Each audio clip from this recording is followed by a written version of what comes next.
Elara Vance stood in the shiny lobby of Aurelio's, the most expensive restaurant in the city.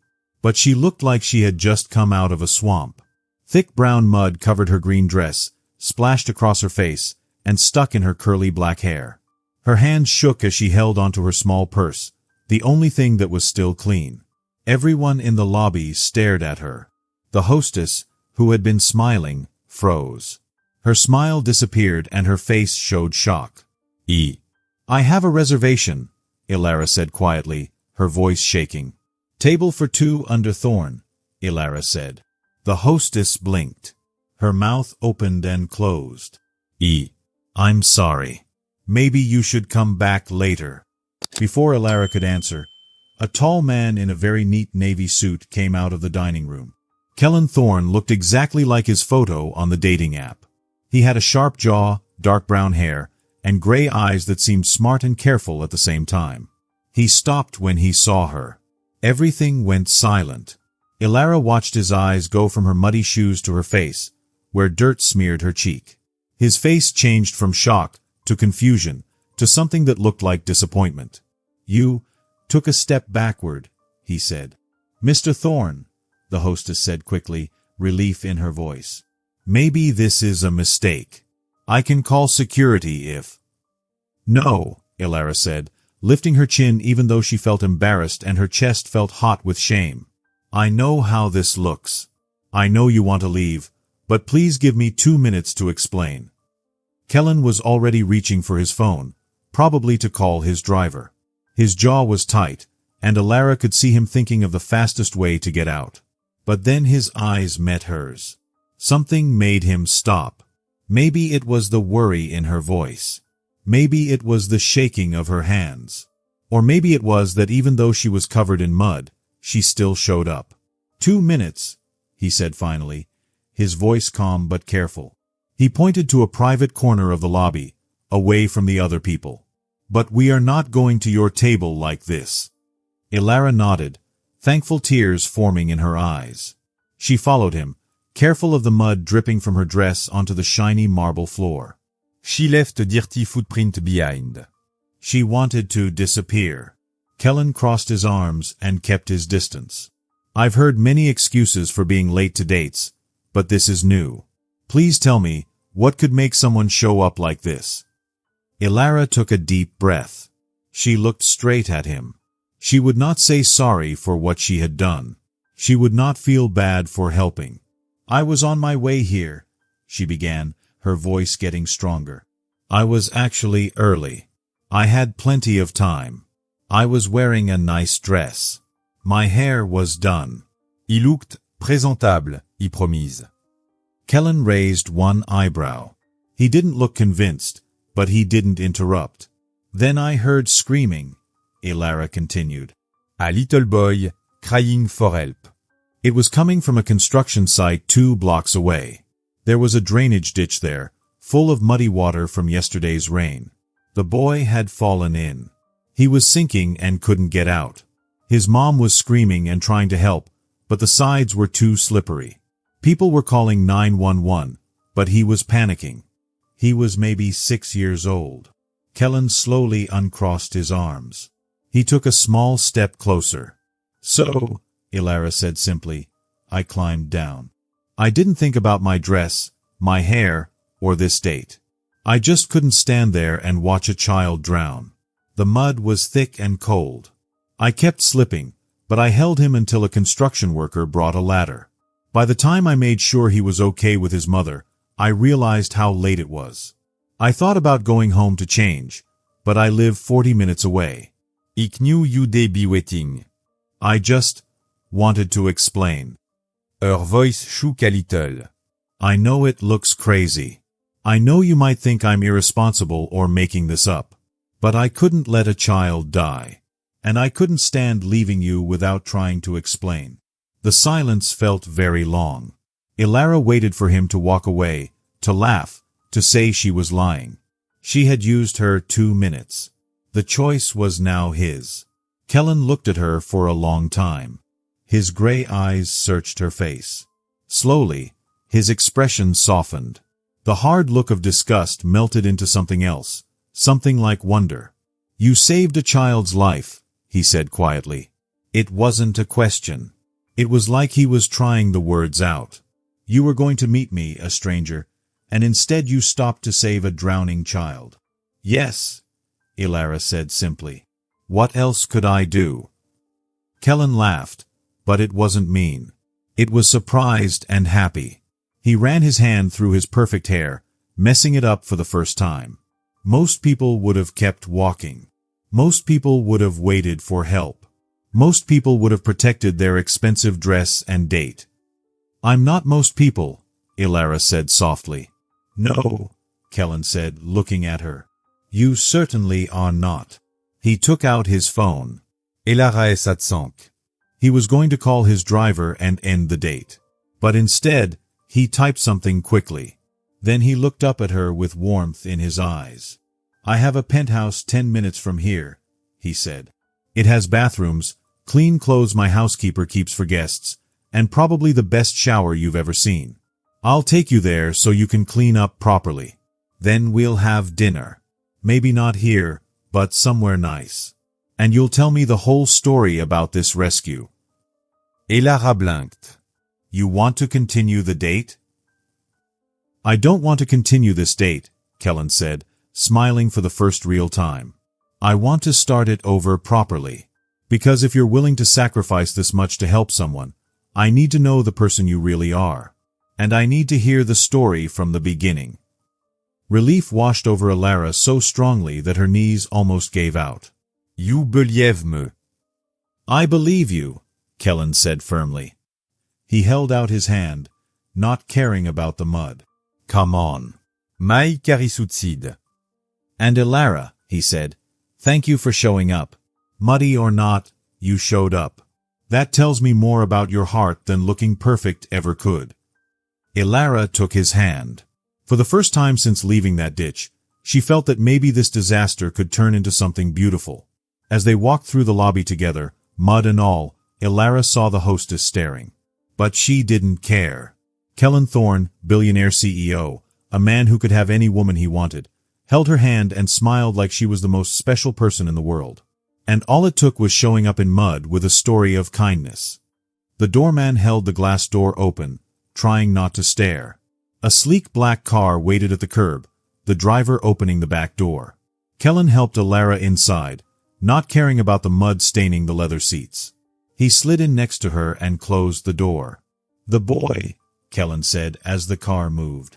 Leo. Elara asked softly. Leo Navarro. He's fine. Scared and cold, but fine. Paramedics checked him. His mother cried so hard, but she kept hugging him and me. Kellen nodded slowly, eyes on her. You know his name? Of course I know, Elara said. I wasn't going to rescue a child and not make sure he was okay. Kellanes smile gruider. Of course you weren't. The car moved through the city. Elara watched the lights blur past. Her heart raced, but now it wasn't fear. It was hope that maybe this man might understand who she really was. Can I ask something? Kellen said, breaking the silence. Anything. Why didn't you go home to change? Even showing up late and clean would have been better than this, right? Elara thought carefully. I thought about how I'd feel if I were you, waiting at the restaurant. Wondering if I'd been stood up. I couldn't do that to you. Even if you're a stranger, even if you might reject me, I wanted you to know I tried. I wanted you to know you mattered enough for me to show up. No matter how I looked. The car went quiet, except for the soft hum of the engine. When Elara looked at Kellen, she saw something in his face that took her breath away. It was real, honest vulnerability, as if her words reached a part of him that rarely saw light. No one has ever said that to me before, he said quietly. People care about looks, the right words, the right clothes, being seen in the right places. But caring about someone else's feelings? That's rare. Before Elara could answer, the car stopped. They were at a tall glass and steel building. The doorman's eyes widened at her appearance, but he stayed professional. Good evening, Mr. Thorne, he said. Evening, Gerald, Kellen said, helping Elara out. We'll go straight up. The lobby had marble floors, soft lights, art on the walls, and fresh flowers everywhere. Elara felt out of place, leaving muddy footprint. But Kellen held her arm, guiding her to a private elevator. She felt protected by him, not exposed. The elevator doors closed. Kellen pressed the top floor button. I should warn you, he said, a little nervous. My place, it's a lot. I don't want you to feel uncomfortable. Elara looked at him. Kellen, I'm muddy and in your elevator. I think we're past uncomfortable. He laughed, a real laugh. The elevator stopped. They stepped into a penthouse that took her breath away. Floor-to-ceiling windows showed the city lights below. The space was open and modern, but not cold. Books were stacked on tables, a guitar in the corner, photos on shelves. This is your home. Elara whispered. I'm trying to make it feel like a home, Kellen said. His words sounded lonely, and Elara's heart ached. But before she could speak, Kellen was already moving. Come on, he said. The guest bathroom is this way. There are towels and clean clothes for emergencies. My housekeeper's daughter will bring some up. You two are about the same size. He opened the door. The bathroom was bigger than Elara's whole bedroom. The shower was like a spa, glass, chrome, and many shower heads. Fluffy towels warmed on racks. Fancy soaps and lotions lined the shelves. Take your time, Kellen said gently. I'll order food here, somewhere more comfortable than a restaurant. You can relax. Elara turned to look at him, feeling her heart fill with warmth because of how kind he was. Kellen, you didn't have to do all this. I came to our date looking like a swamp monster. You could have just left. But Kellen's eyes were serious. You saved a child's life, and you still come. You didn't want me to feel forgotten. People like you don't deserve rejection, Elara. People like you deserve kindness, patience, and understanding. His words wrapped around her heart like a soft blanket. Thank you, she whispered. Thank you for believing me, for helping me, for everything. Thank me after your shower, Kellen said with a smile. I think you'll be thanking the water more than me. He left and quietly closed the door. Elara stood alone in the big, fancy bathroom, looking at herself in the huge mirror. Mud was all over her face. Her hair was messy, and her green dress was ruined. But her eyes were bright and full of hope. She had saved Leo Navarro's life. And now, maybe, this evening could still be special too. What would you do?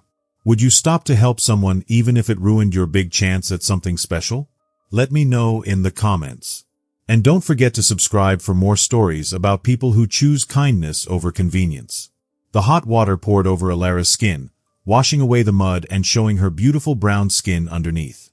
She stood under the shower, letting the water wash away her tired muscles while steam filled the huge bathroom. The water pressure was amazing, just like Kellen had said. But Elara wasn't thinking about the fancy shower. She was thinking about the construction site and Leo's terrified cries. It had been 3:30 in the afternoon when she left her apartment. She had given herself plenty of time because she wanted to arrive at Aurelio's restaurant calm and ready.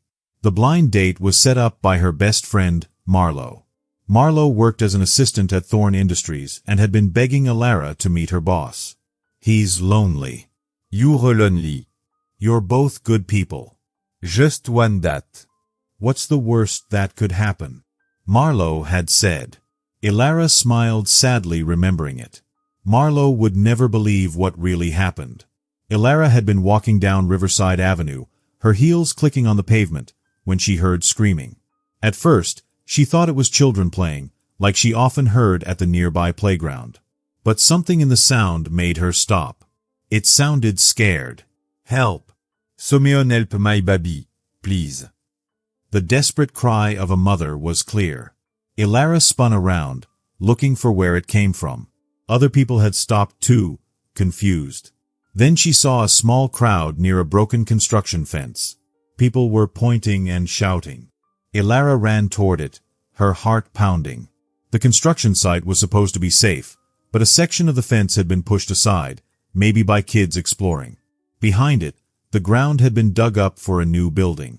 Heavy rain yesterday had filled the trenches with muddy water, making them very dangerous. And in one trench, a little boy was drowning. Elara's hands shook as she rinsed the conditioner from her hair. She could still see Leo's scared face, his eyes wide, mouth open, and cries turning into gurgles as muddy water splashed over him. He tried to climb the slippery sides, but he sank deeper each time. His mother, Paloma Navarro, was on her knees, stretching her arms, but they weren't long enough. Her screams were raw and full of fear. "Someone call 911, shouted a man in a suit. "The fire department is coming," another woman yelled. Elara did the math quickly. The ditch was at least 12 feet deep. Leo was tiny, maybe 6 years old, and the mud was pulling him down.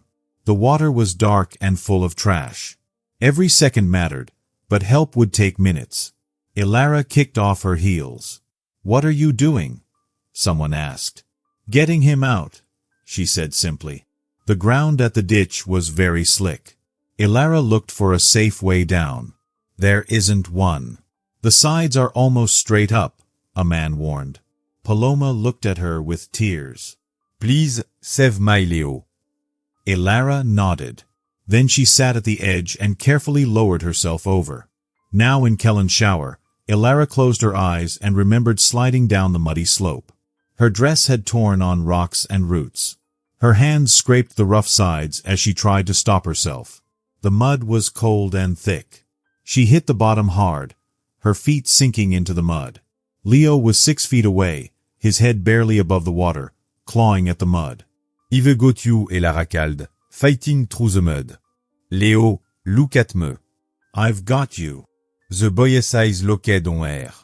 He looked desperate, but he trusted her. His bright red shirt and blue jeans were covered in mud.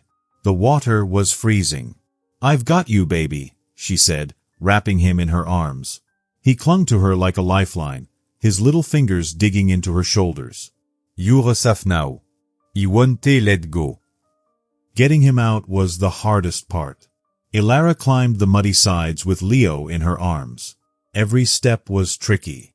He shivered, his teeth chattering. "Cold," he whimpered.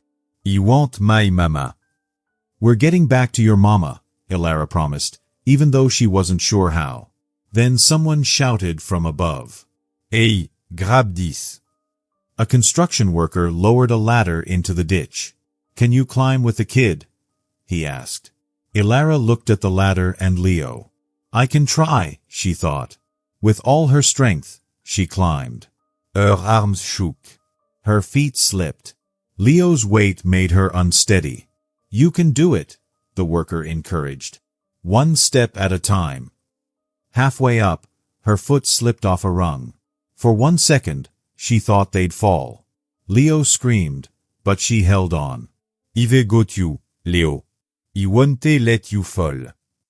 Finally, with the worker's help, they reached the top. Paloma scooped Leo into her arms, sobbing. He clung to her, safe and alive. Elara collapsed, shaking from exhaustion and adrenaline. People gave her water and blankets. Paramedics checked both of them. "You saved his life," one said. "Another few minutes and he might have died." Those words made everything worth it. The torn dress, the scrapes, the mud, it was all worth seeing Leo safe. Paloma came to Elara before leaving. Thank you for my son. I don't know who you are, but you're an angel." Elara hugged her. "I'm just glad I was here. Keep him safe." Paloma looked at Elara's ruined dress and worried. "You're hurt. You should get checked." "I'm fine," Elara said. After the ambulance left, Elara checked the time. 5:15. She had 45 minutes to get to Aurelio's for her 6 o'clock date with Kellen Thorne. The choice was hard. Go home, shower, change, and be late with a weak excuse, or go to the restaurant looking a mess and hope for understanding. She chose honesty and bravery. She chose to show up. And Kellen understood. She dried herself with soft towels and saw clothes left outside the bathroom. A simple blue dress, clean undergarments, even shoes. She dressed quickly, grateful for the stranger's housekeeper. The dress fit perfectly, soft and comfortable. She combed her natural curls, letting them frame her face. When she came out, Kellen was in the kitchen, wearing jeans and a green sweater. He looked younger and friendly. He smiled at her. "Wow," he said. Elara blushed. "The dress is beautiful." Tankior ou skipper. "I will, but the beauty is all you," Kellen said, embarrassed by his own words. "It was sweet," Elara corrected, smiling. Kellen had set a table with candles and food from 3 restaurants: Italian, Thai, and American comfort food. "Take your pick, or try everything," he said. Elara was touched. "You didn't have to do all this," she said. "I wanted to." "Elara, what you did today, I need to hear the whole story. Not just the short version. Everything. Why did you climb in the ditch? How did you get Leo out?" So she told him everything. The fear in Leo's eyes, Paloma's cries, the cold mud, the ladder, the struggle to climb. Kellen listened, forgetting his food. When she told him about almost falling, he reached across the table and held her hand. "You could have died," he said quietly. "But Leo would have died if I did nothing," Elara replied. "How do you live with yourself after that? How do you walk away from a child in danger?" "Most people would have waited," Kellen said. "Most people would have been scared or worried about themselves." "Then I guess I'm not most people," Elara said. Kellen squeezed her hand. "No, you're definitely not." They ate and talked, laughing and sharing stories. Elara realized something amazing. This wasn't just a messy start, it was going well. Kellen was kind, funny, and easy to talk to. Beneath the wealth and power, he was just a lonely man wanting connection, like her. Caniasque you something personal. Elara said as they moved to the couches, the city lights sparkling below. "After tonight, I think we're past holding back," Kellen said, smiling. Marlowe told Elara that Kellen might be lonely. She said that even though he had a lot of money, he was looking for something real. Elara wasn't sure if she should believe it, so she asked him. Kellen was quiet for a moment. He looked out the window, thinking. Then he said, "Yes. I have more money than I could spend in 10 lifetimes. I have a successful company, and people respect me. I have everything that society says should make me happy. But at the end of the day, I come home to an empty apartment and wonder what it's all for. Everyone who comes into my life wants something from me. My money, my connexion, my influence. No one just wants me." Elara felt a little sad hearing that. She said softly, "I don't want anything from you, Kellen.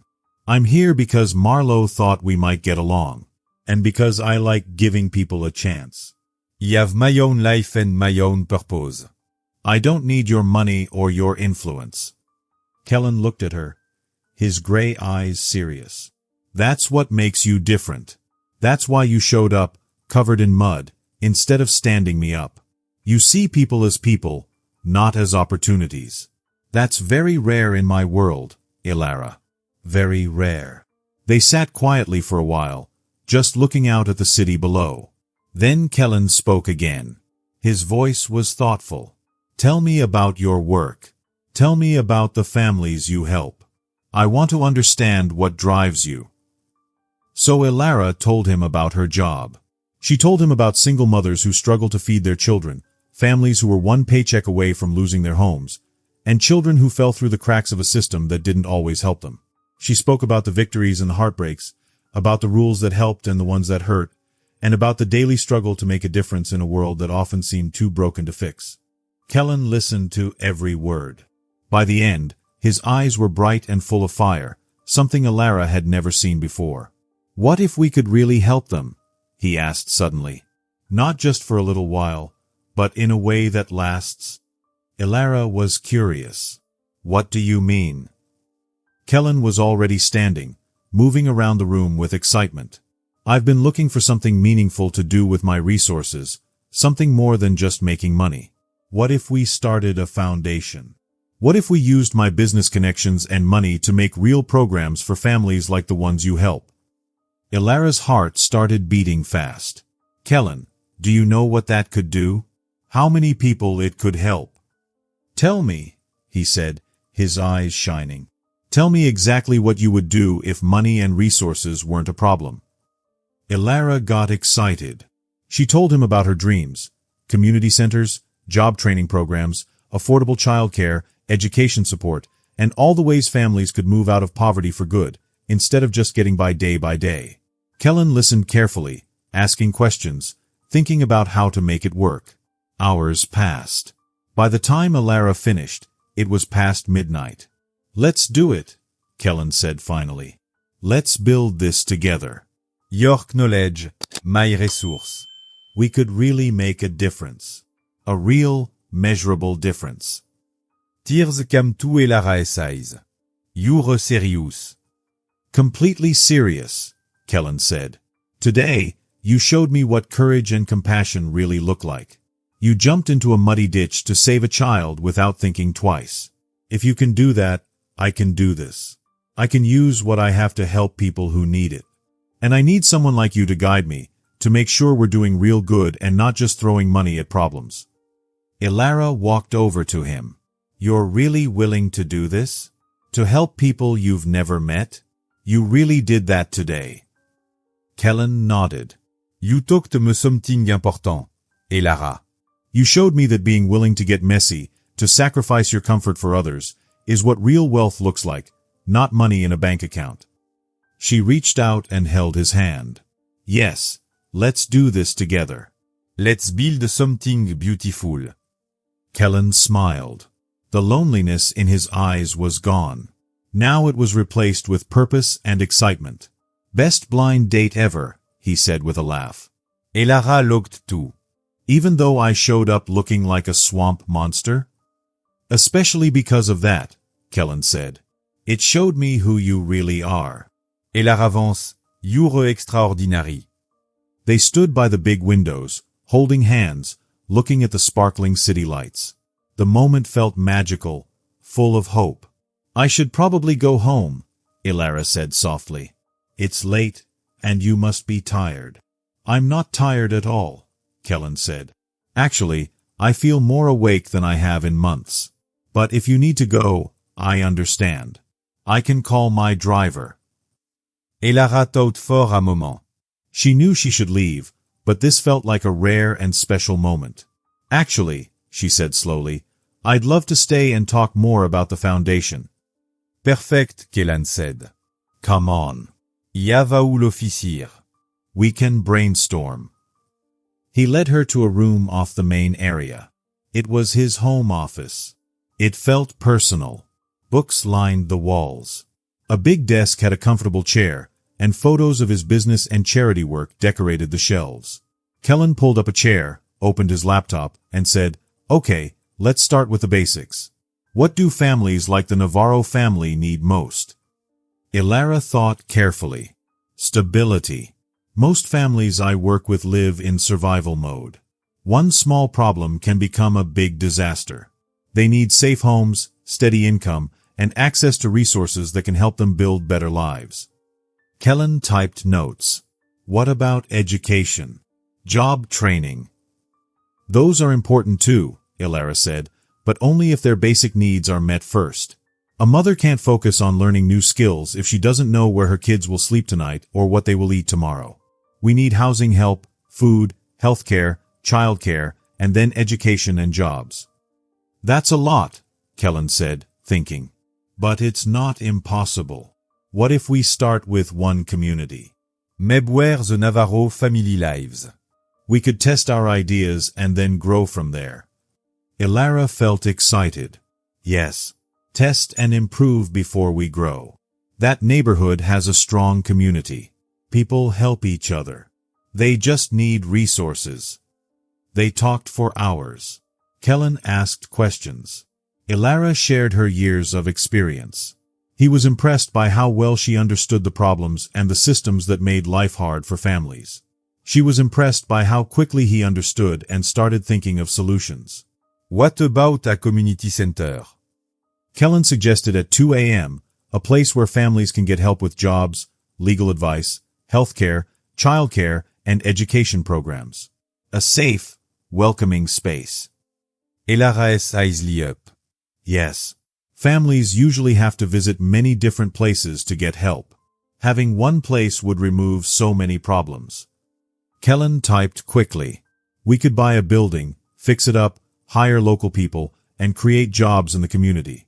We'd also need social workers, counselors, and teachers. People who know the community and care about the families, not just people who process papers, Elara added.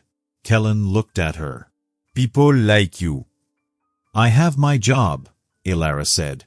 I can't just leave the families I already help. What if you didn't have to choose? Kellen asked. This foundation could hire you to keep helping your families while also building the program to reach more people. Elara felt tempted.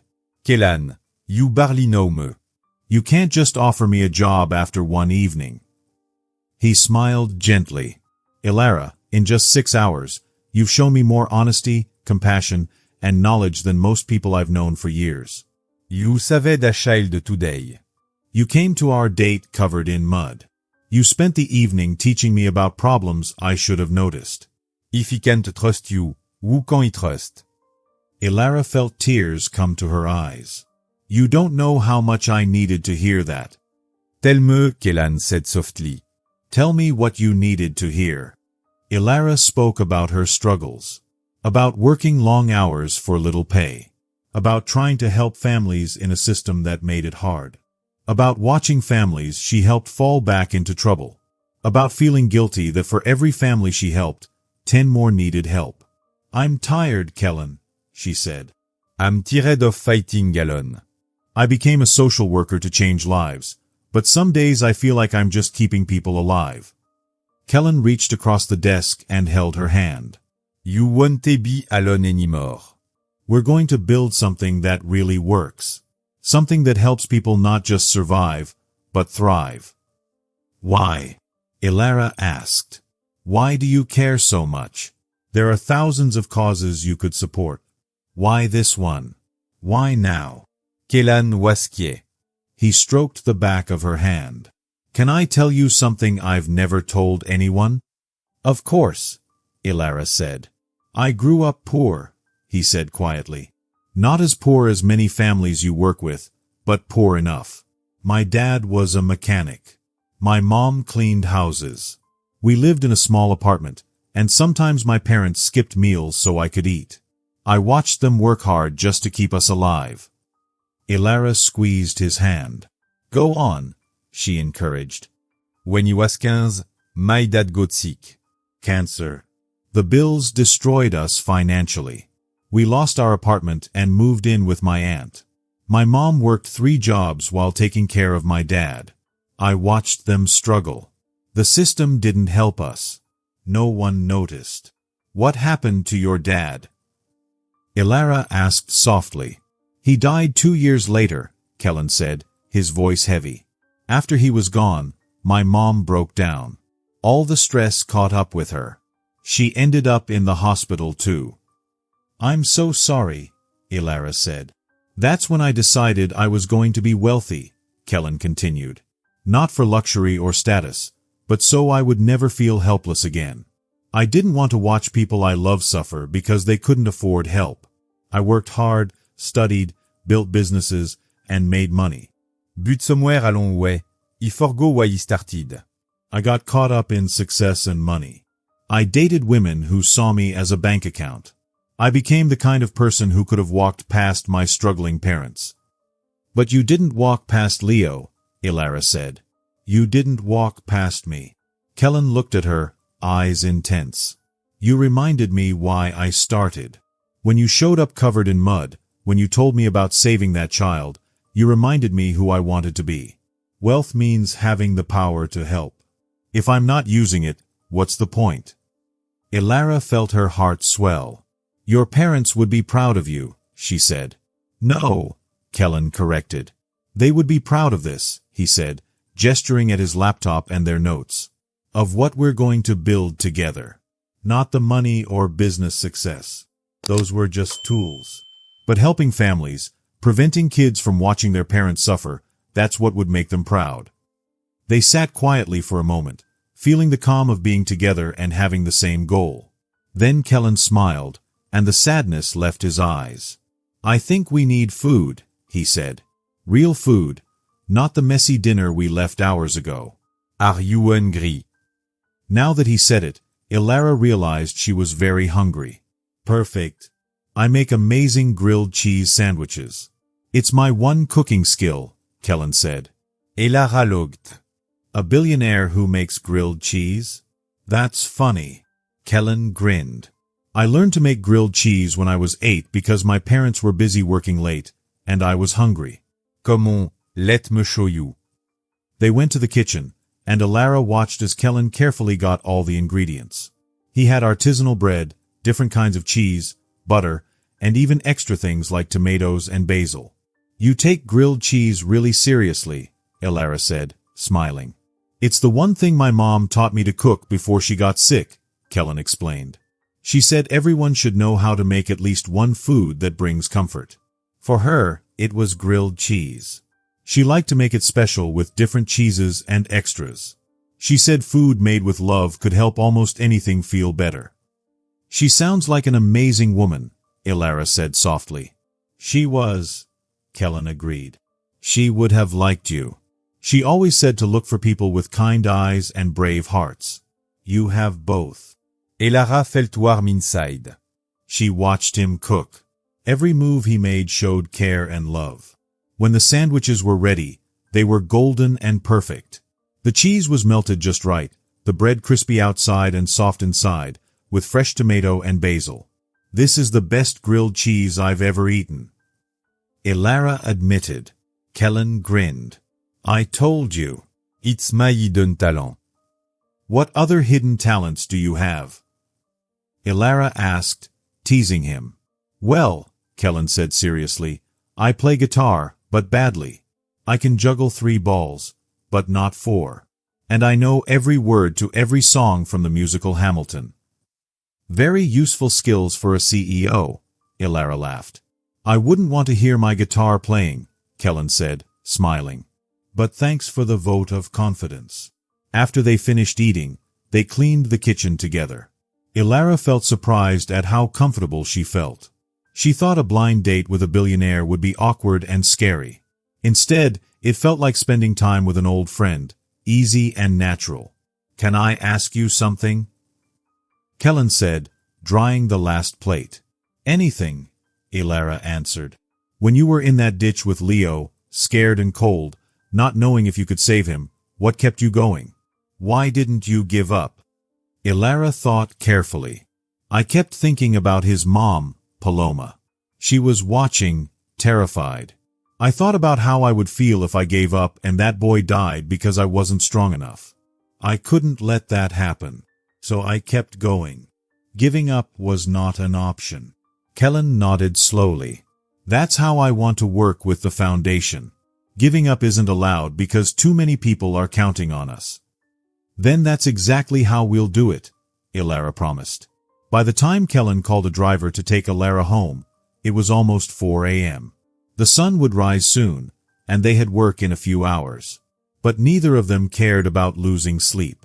Thank you for tonight, Elara said in the lobby. For understanding about the mud, for believing my story, for everything. It was the most unexpected and wonderful evening. Kellen smiled. You showed up, muddy, tired, scared, but still yourself. You showed up with ideas and passion for the foundation. That's the best gift anyone has given me in years. The car pulled up, and Kellen walked her outside. He was in jeans and a sweater, not his usual suit. Can I see you again? He asked, looking unsure. Soon. Maybe tomorrow. Elara said. I mean, after we sleep today, Kellen added. Elara smiled. Idée like that.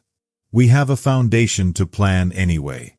And maybe another date, Kellen said, where we're not covered in mud or falling asleep. That sounds perfect, Elara said. Kellen took her hand and kissed it gently. Good night, or good morning, technically, he said.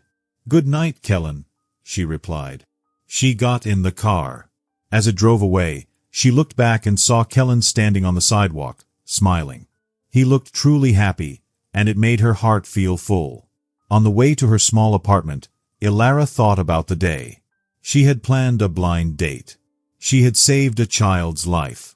She had gone to a fancy restaurant covered in mud. And she had spent the night planning a foundation with a man who really understood her.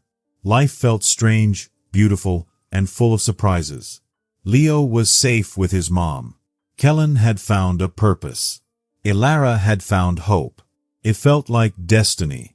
Elara managed 3 hours of sleep before her alarm woke her. Her body was tired, but she couldn't stop smiling. Last night had really happened. Her phone buzzed with a text. Good morning. Hope you slept. Coffee at 10 o'clock near your office to talk about the foundation. I'll send a car. Elara typed back quickly, I can take the bus. You don't need to send a car. Kellen replied immediately, I want to send the car. It's not to show off. I just want to make things easier for you. Elara smiled. Okay, thank you. See you at 10 o'clock. The morning went by fast. Elara helped 3 families, guided a mother through a food application, and made follow-up calls. Her co-workers noticed her happiness. Who are you? What happened to stressed-out Elara? Her colleague Anya asked. I had a really good night, Elara said, smiling. A blind date Marlowe set up. With a billionaire. Details. Anya demanded. Elara's phone buzzed. The car had arrived. She grabbed her bag and jacket, leaving Anya calling after her. The coffee shop Kellen chose was small and cozy, away from the busy streets.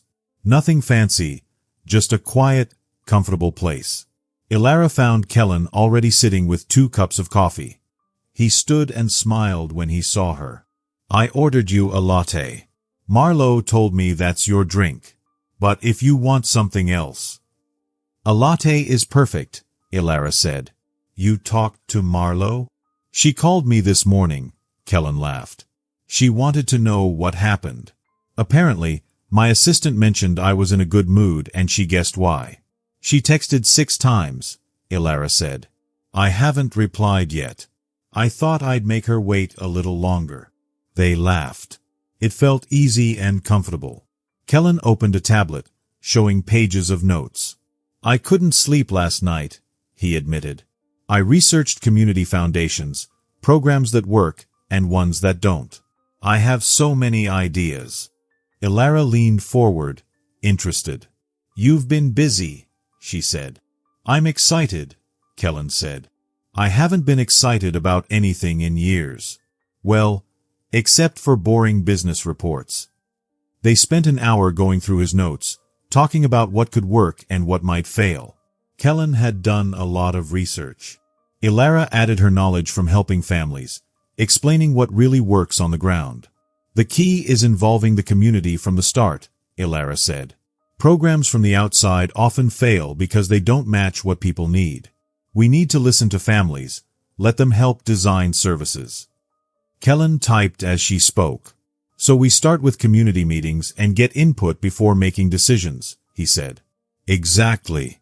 And we need to hire from the community whenever possible. Give people jobs, trust them, invest in local talent, Elara added. I love that. It's not charity, it's partnership, Kellen said. Charity creates dependence. Partnership creates strength. They talked until the coffee got cold and the lunch crowd arrived. Kellen checked his watch. I have a meeting in an hour, but I don't want to stop talking. We can continue later, Elara said. I have families to visit anyway. Dinner? Kellen asked hopefully. A real dinner this time, not tired or muddy, he added. I'd like that, Elara said. I'll pick you up at 7, Kellen said. Is that okay? You can pick me up. I trust you, Elara said. Kellen looked grateful. You don't know what that means, he said softly. They left the coffee shop. Kellen walked her to the car. They almost bumped into a woman pushing a stroller. Kellen stepped back quickly. Elara, is that you? The woman gasped. Elara looked closely. It was Paloma, Leo's mother. She looked healthy and happy. Leo sat in the stroller, bundled up and with a small bandage on his forehead. "I can't believe I see you," Paloma said. "I've been trying to find you." You saved my baby's life. Elara knelt down. Little man. How are you feeling? "Good," Leo said shyly. "Your mom says you're a hero. But you were brave, holding on until help came," Elara said, ruffling his hair. Paloma criait happy tears. "I don't know how to thank you." You risked your life for my son. "You don't need to thank me," Elara said. "I'm just glad I was there and Leo is okay." Kellan stepped forward. Mrs. Navarro, I'm Kellan Thorne. "I'm a friend of Elara's." Paloma looked unsure. Kellan gave her a business card. "I'm starting a foundation to help families here. We'll build a community center, provide services, and create opportunities. Elara will help me run it." "You're doing this because of Leo?" Paloma asked. "Because families like yours deserve support," Kellan said. "Because your neighborhood has potential." And Elara added, "You can help too.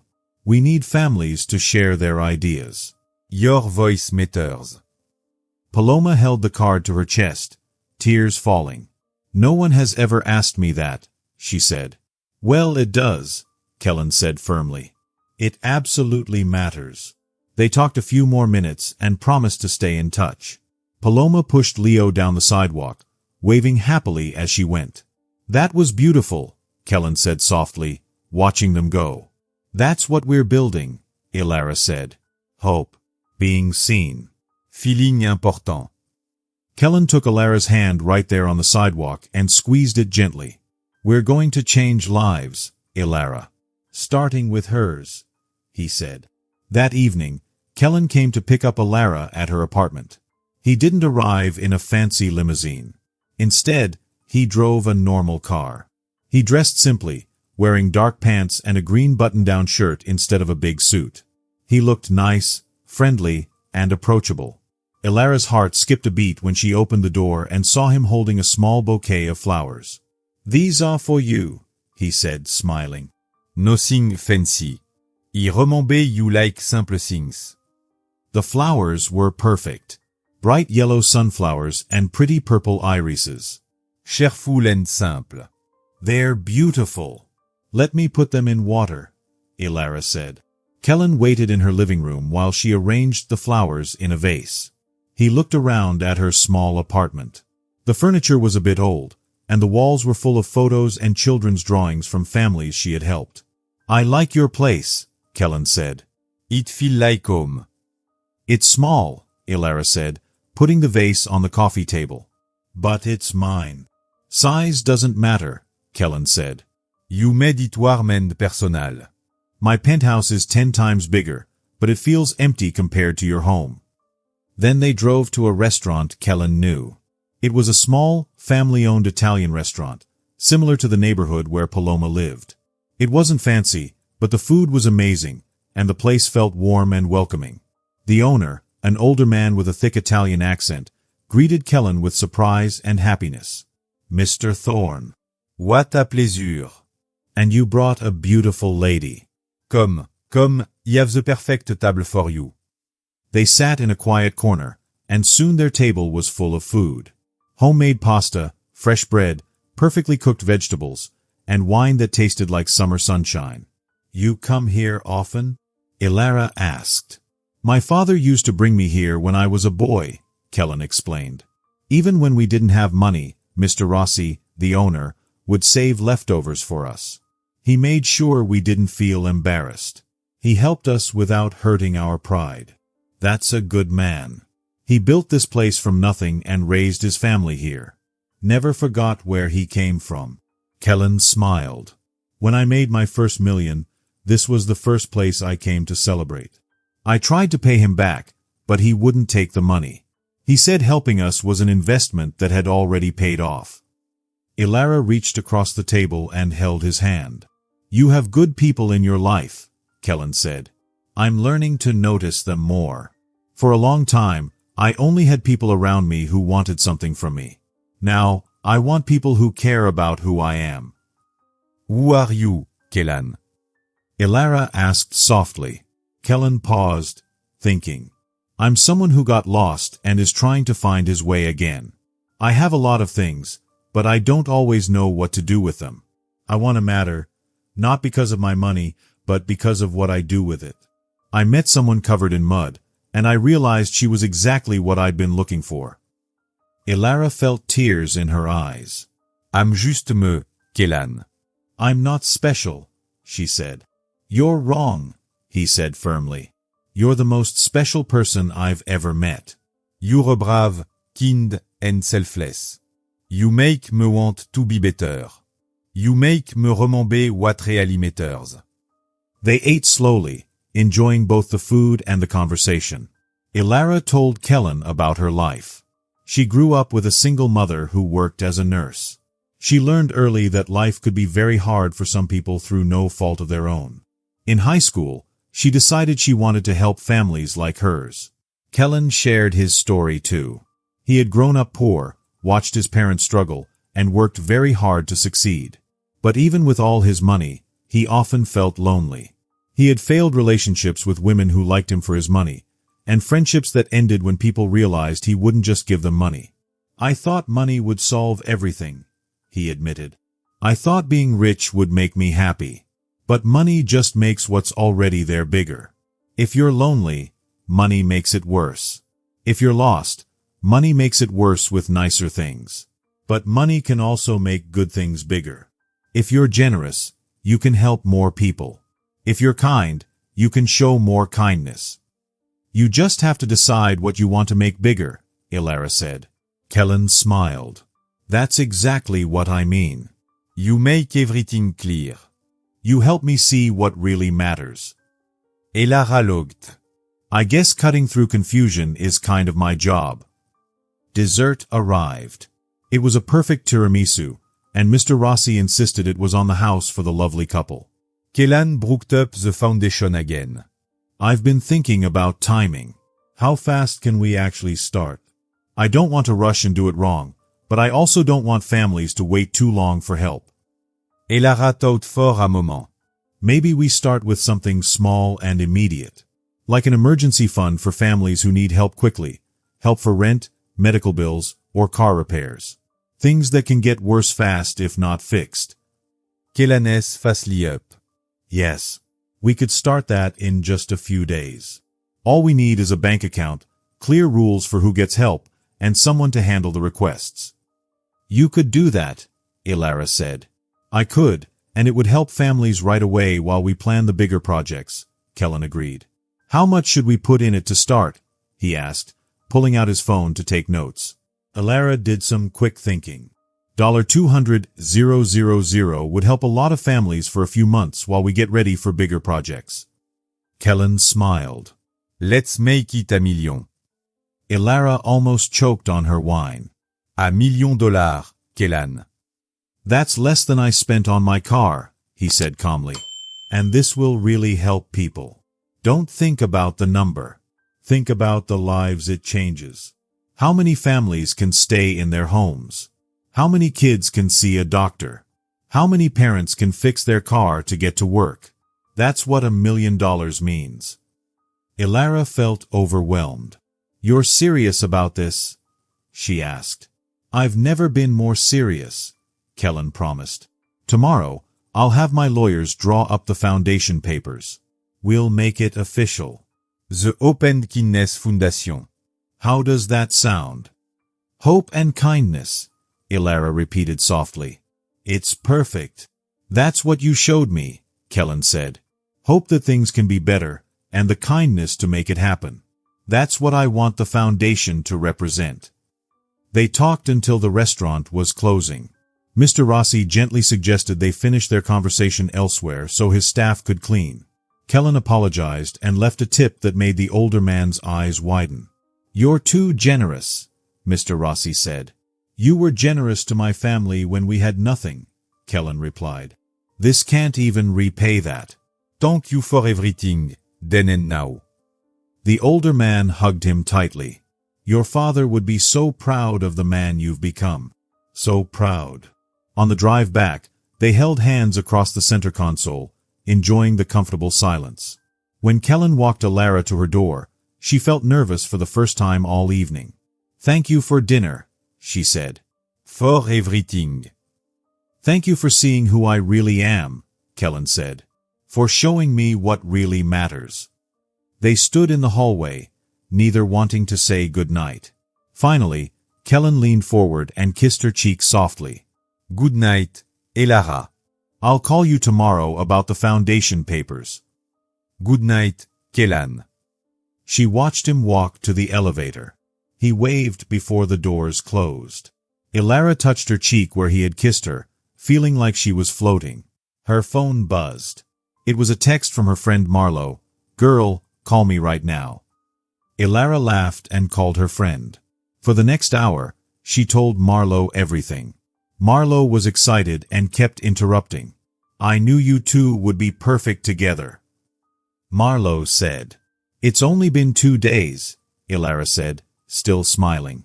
2 days in which you saved a life, started a foundation, and made the loneliest billionaire smile again, Marlo said. Elara looked. She couldn't argue. It was a very good start. The next day, Elara went to Thorn Industries for a meeting. The conference room was huge. The table was polished and fancy, and the leather chairs whispered comfort. From the windows, she could see the whole city spread out below. She felt small in her simple red dress and plain jewelry. But Kellen's warm smile made her worries fade. Elara, thank you for coming, he said. I want you to meet some people who will help us make this happen. 4 people were in the room, 2 lawyers, a financial advisor, and a woman named Linnea Chin. Kellen explained, Linnea has experience with foundations. She'll help us follow the rules and start helping families as soon as possible. They spent the morning going over legal and financial plans. Elara asked questions whenever things got confusing. She was impressed by how careful Kellen's team was. They thought ahead, planned for problems, and found solutions. The emergency fund can start within a week, Linnea said. We just need clear rules for who qualifies and what help they get. Elara, you'll be the program director. You will decide who gets help. Me, Elara said, surprised. Shouldn't a committee decide? You're the expert, Kellan said. You know what families need better than anyone else. I trust you completely. The lawyers explained the legal protections, taxes, and reporting. The financial advisor talked about ways to make sure the foundation's money could grow over time so it would last for many years. Mr. Thorne wants to start the foundation with $10 million, the advisor said casually. Elara's eyes went wide. 10 million. Yesterday you said $1 million for the emergency fund. That's still the plan for the emergency fund, Kellen confirmed. But I'm thinking bigger. We need money for the community center, staff salaries, programs, and a reserve fund. 10 million gives us room to grow without constantly fundraising in the first years. Elara felt overwhelmed. It's an investment in families and the future, Kellen said. Linnea showed drawings of 3 buildings that could be the community center. All were near the neighborhood where Mrs. Navarro lived. Elara studied the buildings. One was an old library, another a former school, and the third was a closed recreation center. The recreation center makes the most sense, she said. People know it, and it has memories. Reopening it would feel like bringing something back rather than starting something new. I agree, Kellen said. It already has space for programs, basketball courts, classrooms, a kitchen for cooking classes, and food distribution. The building needs a lot of work, Linnea said. We need a new roof, better electricity, and ways for everyone to get inside safely. The repairs will cost a couple of $1 million. Do it, Kellen said right away. Do it properly. Make it beautiful and useful. I want families to come in and feel happy and important. Not like they are getting charity, but like this place was made with care and respect. The lawyers took notes. Linnea wrote down more tasks. Elara felt her heart beating fast with excitement. This was really happening. They were really going to build something special. One more thing, Kellen said, looking at another document. Staffing. Elara, I want you to be the executive director of the foundation. Kellen, I already have a job, Elara said quickly. I can't just leave my families. What if I told you, Kellen said, that the foundation will hire extra social workers to take care of your families? They will make sure your families get the same care as before. And what if I told you that as executive director, you would get paid twice what you make now, with better benefits, and all the resources to really help families instead of just managing problems? Elara gasped. You thought of everything. I thought about what would make you say yes, Kellen admitted. Because he need you. Not just because you are skilled, though that helps a lot, but because you understand these families like no one else. You have lived through struggles like theirs. You know what they need, not just in theory, but in real life. You care about them as people, not just numbers. That's what this foundation needs at its heart. The financial advisor slid a paper across the table. This is the pay and benefits. Please look it over and ask any questions. Elara picked it up. Her hands were shaking. The pay was more than double what she made now. Health insurance, retirement, paid vacation, money for learning new skills, and even extra money for professional growth. This is too much, she whispered. It's normal for a foundation of this size, Linnea said. Actually, it's a little less than normal, because Kellen wants most of the money to go to helping families, not just paying staff. You deserve this, Kellen said softly, looking at her. You deserve to be paid fairly. You deserve to not worry about your bills while helping other people pay theirs. You deserve the help and support you need. Please say yes. Elara looked around. Everyone was waiting. Everyone wanted her to say yes. Okay, she said, her voice growing stronger. Yes, I'll be the executive director. Let's do this. The room exploded with smiles and congratulations. Linnea started making plans. The lawyers talked about contracts. The financial advisor talked about accounts. But Elara could only look at Kellen, his face full of pride and joy. When everyone left, Kellen stayed. Thank you, he said simply. Thank you for trusting me, for believing in this. For seeing the value in helping people who can't give you anything, Elara replied. They are giving me something very important, Kellen corrected. Purpose. A reason to wake up every day that isn't just about money. A chance tout mater. They stood by the window, looking at the city. Somewhere below, Paloma was taking care of Leo. Somewhere, families were struggling but help was coming. The future they were building was already starting. When do we start? Elara asked. Today, Kellen said with a grin. Linnea is already writing press releases. We will tell the community help is coming next week. But we can start helping families now if you are ready. I'm ready, Elara said. I have at least a dozen families who need help immediately. Can we start with them? Absolutely. Make a list, give me the details, and we'll have checks out tomorrow. Elara size weekend. Tomorrow? Kellen, it usually takes weeks to get help officially. Families might not even qualify. You're saying we can help them tomorrow? Yes, Kellen said. No red tape, no waiting. Just help when it's needed most. They spent the afternoon in Kellen's office. Elara told him about the families who needed urgent help, and Kellen made calls to make sure help arrived fast. There was Mrs. Shaw, whose electricity was off and who had to keep her diabetic son's insulin cold with ice from gas stations. There was Mr. Walter, who needed his car fixed to get to work but couldn't pay for repairs. There was the Ingwin family, who were about to be evicted because medical bills had drained all their money. For every family, Kellen asked, how much help do they need? What will fix the immediate problem? What else might prevent problems in the future? By evening, they had processed 12 emergency requests. 12 families would wake up tomorrow with their immediate problems solved, able to plan for the future instead of just surviving. I can't believe we did all that in one afternoon, Elara said, tired but happy. Cases I've been working on for weeks just solved. That's what resources without red tape can do, Kellen said. Imagine what we can do when the community center is open and all our programs are running. They ordered dinner to the office. Too excited to stop working. While eating, they planned a job training program. Not just resume writing, Elara said. Real skill, real job. Partner with local businesses. Apprenticeships. Guarantee interviews for people who finish the training. Kellen typed notes. I can ask my business friends. Many companies need good workers. If we train people, it's good for everyone.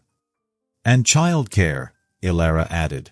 Affordable and high quality. Parents could leave their kids here knowing they are safe and learning. Yes, Kellen said. What else? Healthcare help, Elara said. Help families with insurance, doctor appointments, and finding affordable care. Legal aid, financial classes, counseling, tutoring for kids, Kellen said, typing fast.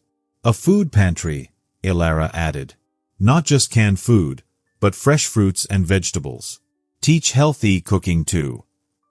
They worked until nearly midnight, making a big plan for the Hope and Kindness Foundation. A place that not only helped families survive, but helped them grow and succeed. Elara leaned back, amazed at what they had created in just a few days. This is going to change everything for this community, she whispered. We're going to change everything, Kellen said, taking her hand. You bring the attend knowledge. I bring the money and connections. We can't do this alone. Do you really believe that? Elara asked. You could hire anyone. Why me? Because I trust you, Kellen said. I trust that you will always put families first. That's worth more than any degree or resume. They sat quietly, holding hands, looking at the city lights. I should go home, Elara said finally. Let me drive you, Kellen said. You don't have to. I want to, he said gently.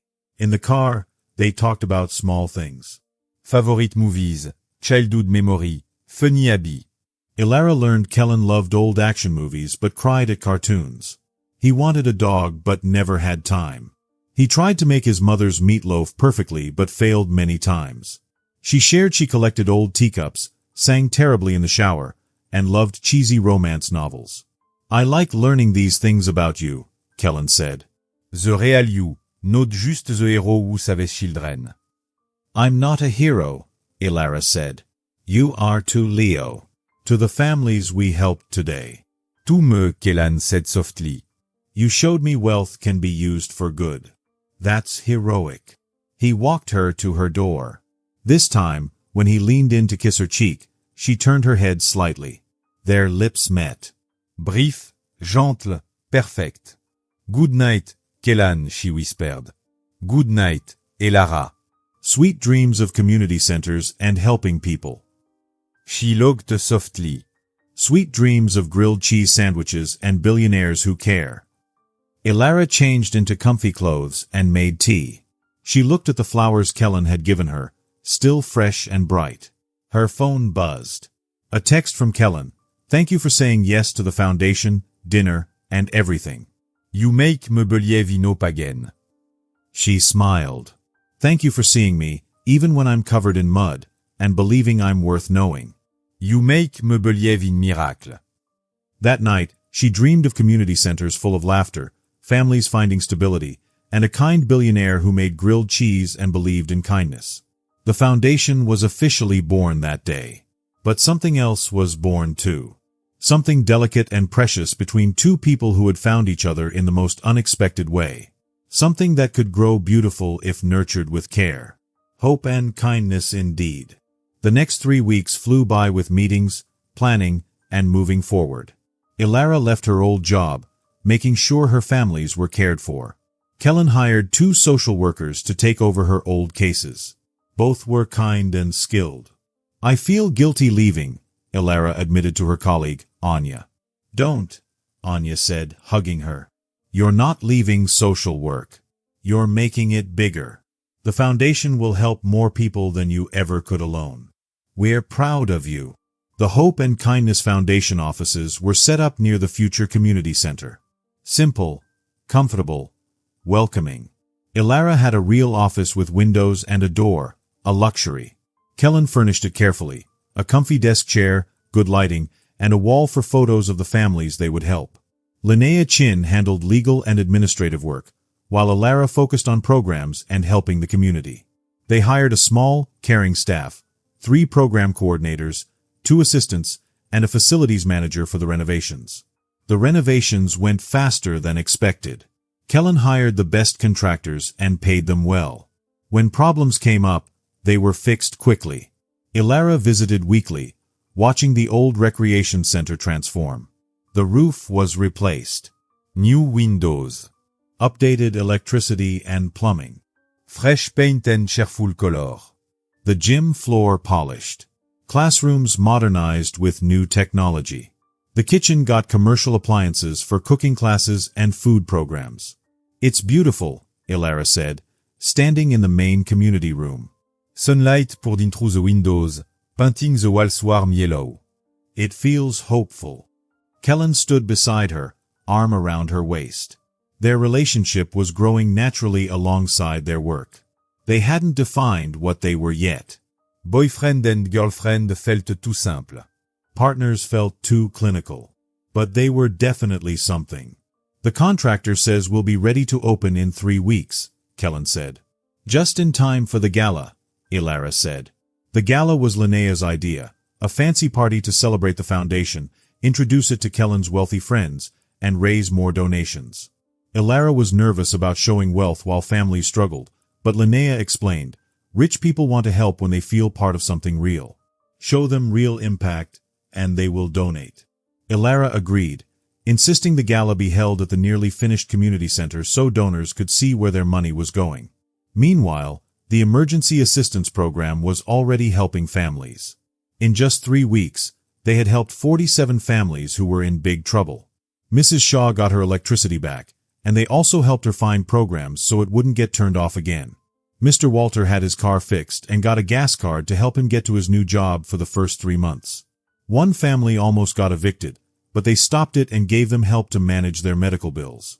Each time something good happened, Elara felt very happy. But she also felt a little sad because so many more families still needed help. The emergency help was only a temporary fix. The real change would come from the special programs they were making for the community. Elara made sure to stay close to the families they helped.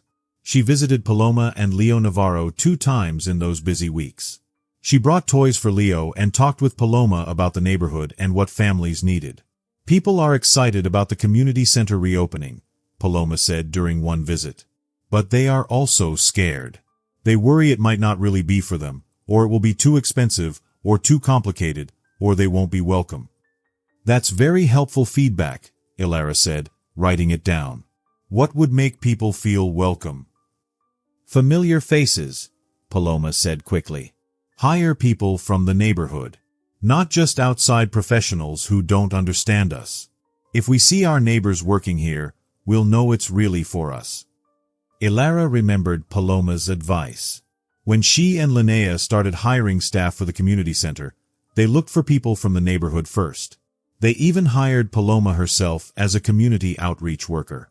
They also hired parents from the community for child care jobs, teachers from local schools for tutoring, and residents who knew everyone for front desk and office work. This is perfect, Kellen said when Elara told him the hiring plan. We aren't bringing services to the community. We are letting the community help itself. Through all this, Elara and Kellen's relationship grew. They had working dinners almost every night, planning everything together, but they also made time for fun. Kellen took Elara to a baseball game, where she taught him how to actually enjoy the game instead of just watching it from expensive seats. She showed him her favorite taco truck, where food was cheap but tasted amazing. He showed her a small bookstore he loved as a teenager. She took him to the community theater where she volunteered, showing him art that wasn't in fancy galleries. They were learning about each other slowly, like a puzzle coming together. Kellen learned that Elara needed coffee first thing in the morning. Elara learned that Kellen liked baking cakes at midnight when he was stressed.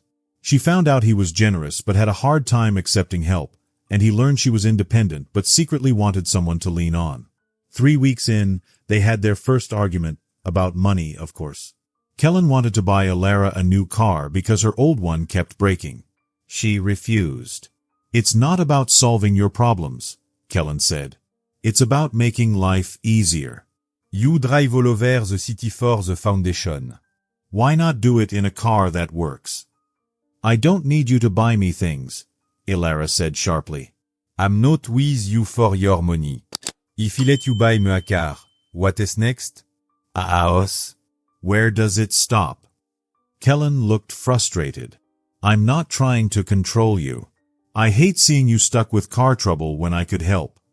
They talked and listened to each other. Elara helped Kellen understand that sometimes help can feel like control. Kellen helped Elara see that accepting help doesn't mean depending on someone. They compromised. No new car. But Kellen's mechanic would fix her old car, and the foundation would pay because she used it for work. "We will have more arguments," Kellen said after. "We come from very different worlds." "That's good," Elara said. "Disagreements mean we are honest with each other. I don't want to pretend to agree just because you are rich and I'm not. I want you to call me out when I'm being silly," Kellen said. "I need that." The argument actually made their relationship stronger, proving they could solve problems together. As the gala got closer, preparations became busy. Caterers were hired. Decorations planned. Invitation sans. Over 200 people said they would come, including rich and important guests. This could help raise a lot of money. Elara worked with Linnea to prepare materials for the event. They made a video showing the community and the families who needed help. They printed information about the programs and included stories of families they already helped, with permission. "We are going to have Paloma speak," Elara said. "She is honest and genuine. Her story about Leo will touch people's hearts." Réel impact étranger des numbers. Paloma agreed, even though she felt nervous. Elara coached her to speak from the heart. Kellen also practiced his speech with Elara. He wanted it to be thankful, real, and inspiring, but not showy. "Just tell them why you care," Elara said. "Tell them about your parents, about your life, and about me. People notice when someone really cares." What if he cry? Kellen asked, half joking. "Cry," Elara said firmly. "It shows it matters to you." The night before the gala, Elara and Kellen walked through the community center. Everything was finished just in time. The building looked fresh and welcoming. The gym was set up with tables and a stage. Classrooms were ready for learning. The child care area had colorful furniture. The kitchen was ready for cooking classes. The job center had computers and resources. "We did this," Kellen said softly, standing with Elara in the main lobby. "Not yet," Elara corrected gently. This is only the beginning. "The real work starts when families come through the doors." "I can't wait," Kellen said, holding her close. "If it's anything like these past weeks, it will be amazing." They imagined children laughing, parents learning, families sharing meals, and teenagers playing basketball. People helping each other. Building a stronger community. "Thank you," Elara whispered, resting her head on his shoulder. "For believing in this, for believing in me," Kellen said, kissing her head. You changed my life, Elara. "You reminded me who I want to be." The next evening, Elara felt nervous and excited. The gala was the official launch of everything they had built. She wore a new floor-length red gown. It was the most expensive thing she ever bought for herself. But Kellen's eyes made it worth it. "You look stunning," he said, offering his arm. "You clean up well too," she replied. They drove together to the community center, hands clasped. Elara asked, "Ready to change the world?" "With you," Kellen said, squeezing her hand. The gala began. Elara stood with Kellen and Linnea, greeting guests. Wealthy people in fancy clothes were entering a building that served struggling families. The building looked welcoming to everyone. "Congratulations on this space," said a woman in a sparkling dress. "I didn't know this neighborhood had potential." "Every neighborhood has potential," Elara said. "It just needs belief and help." Elara noticed Paloma arriving with Leo and her husband Diego. They looked nervous in fancy clothes. Elara ran to them. "Paloma, you look beautiful," she said, hugging her friend. "Leo, you look very handsome." Diego shook her hand. "Thank you for inviting us. We never imagined this." "This is your community center," Elara said. "You belong here more than anyone. The rich people are just visitors. You are home." Paloma and Diego relaxed a little. Kellen greeted them. Paloma, Diego, Leo, I'm glad you're here. Paloma, ready for your speech. "I'm scared," Paloma said, "but I will do it for the community." The evening program began. Kellen spoke first, confident and sincere. "Thank you all for being here," Kellen said. "A few weeks ago, I was a lonely billionaire. I had everything money can buy, but I was empty. Life felt meaningless. Then I went on a blind date. She came covered in mud. Her dress ruined. Her hair a mess. My first thought was to leave. But I didn't. I stayed to hear her story. And it changed my life." The room was silent. People leaned forward to listen. She heard a child screaming. A 6-year-old boy had fallen into a muddy ditch and was drowning. She didn't care that she might be late. She jumped in and saved him. That boy was Leo Navarro. She saved his life. And she came to our date covered in mud anyway, so I wouldn't feel forgotten. That woman is here. Elara Vance, the bravest personne y avait vermé. The audience clapped. Elara blushed. Kellen wasn't done. "Leo is here too," he said. Leo, stand up. Leo stood shyly, holding his mother's hand. "Paloma is going to speak next," Kellen continued. "But first, I want to tell you about my parents. My father was a mechanic. My mother cleaned houses. We were poor. When my father got sick and we had no money, no one helped. No one. His death left my mother broken. I built my business so no one would feel helpless like that. But I forgot the point.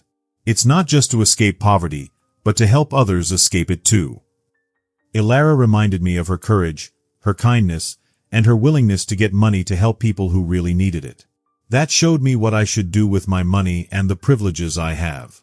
So, we created the Hope and Kindness Foundation. We didn't want to just give people things for free. We wanted to give them tools to help themselves. We didn't want to rescue people forever. We wanted to give them the power to help themselves. The audience at the charity event was now completely quiet and paying attention. The usual chatter at rich people's parties was gone. Everyone was listening for real. Kellen spoke from the microphone, his voice full of passion. "Everything you see tonight, this building, these programs, this help for the community, started with one woman's choice to help a child who was drowning. It started with kindness. It started with hope. Tonight, I am asking you to be part of that hope. Invest in this community, in these families, in the belief that everyone deserves a chance to live a safe, good life." The room clapped loudly. Then Paloma stepped onto the stage. She held her notes tightly, and her hands shook. Elara gave her a kind nod. "Hello," Paloma began. My name is Paloma Navarro. 3 weeks ago, my son Leo almost died. He fell into a ditch full of muddy water while he was playing. I watched him sinking, and I couldn't reach him. I had never felt so scared in my life. Paloma paused, tears forming in her eyes. Then, a woman I didn't know climbed into the ditch. She risked her own life to save my baby. When I held Leo in my arms again, I knew I had seen something amazing. Not because she was special, but because she chose kindness over comfort. She chose my son's life over her own ease. That woman is now my friend. And she is building something here that will save many more lives. Not from drowning in water, but from drowning in poverty and struggle. Paloma looked at the audience with growing confidence. I know what it's like to live in this neighborhood. To work 2 jobs and still not have enough money for rent. To choose between medicine for your children and food for your family.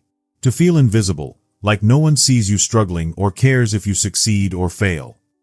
The room was completely silent. The rich people in the room were hearing things they had never experienced. This foundation, this community center, was saying, you matter. Your families matter. Kindness exists even for people who cannot pay it back. Paloma's voice shook. You wealthy people will never know what it means to finally feel seen.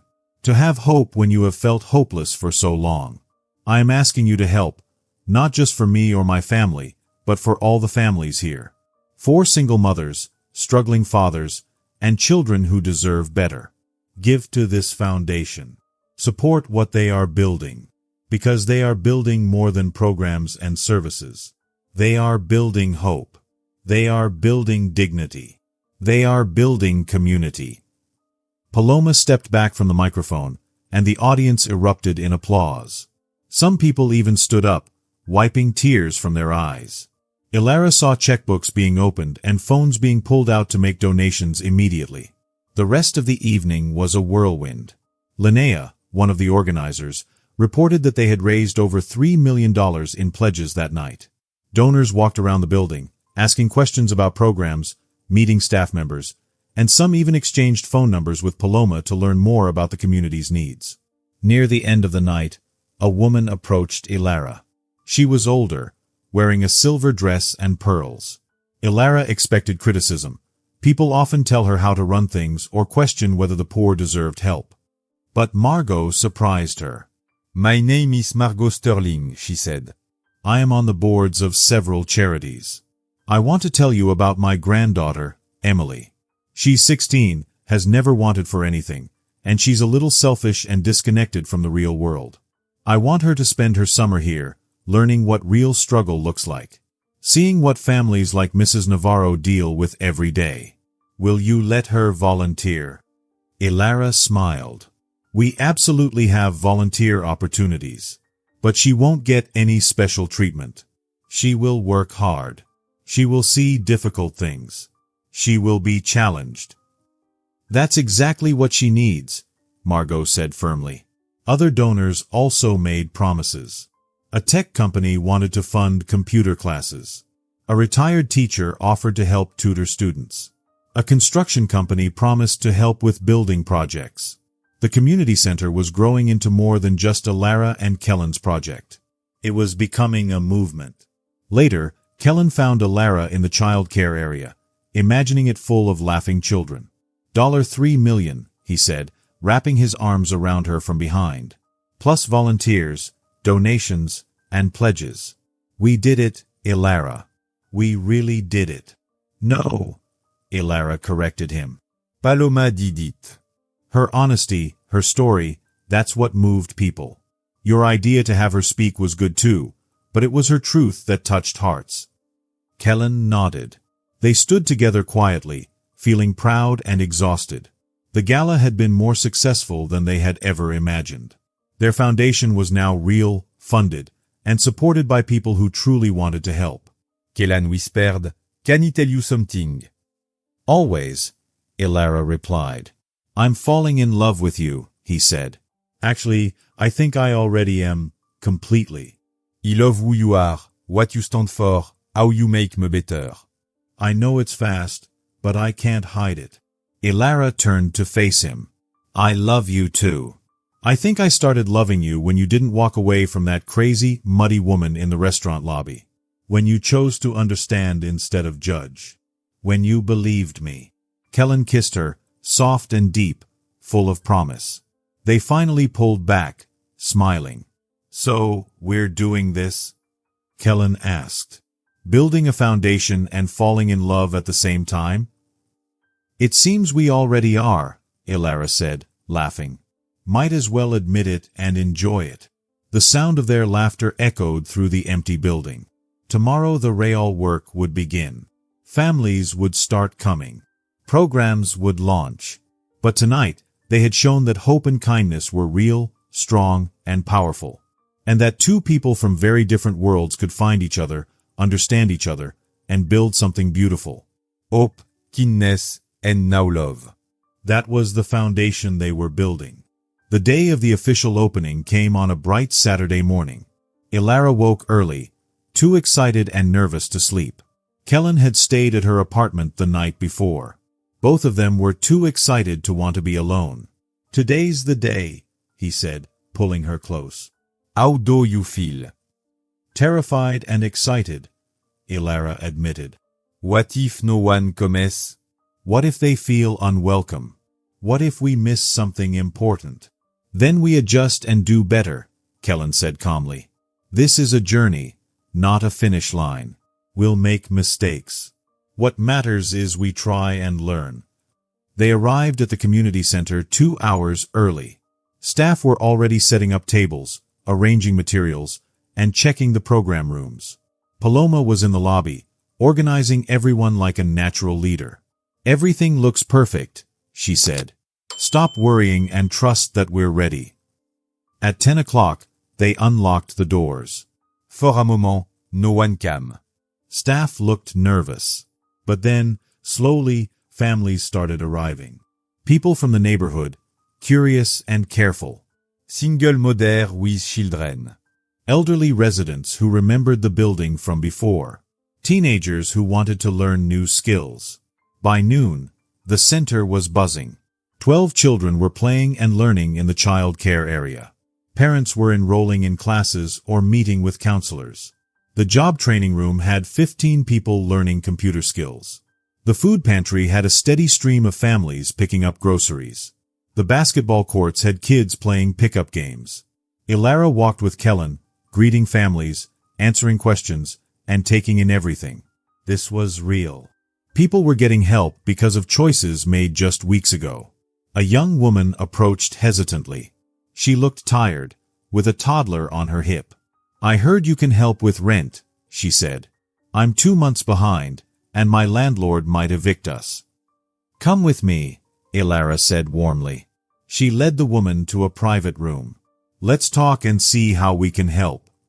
Her name was Briar Cedricon. She had lost her job when her childcare fell through. Without childcare, she couldn't work. Now she was in debt and facing eviction. "How much do you need?" Elara asked. $2, 400, Briar whispered. "I just thought I'd try asking.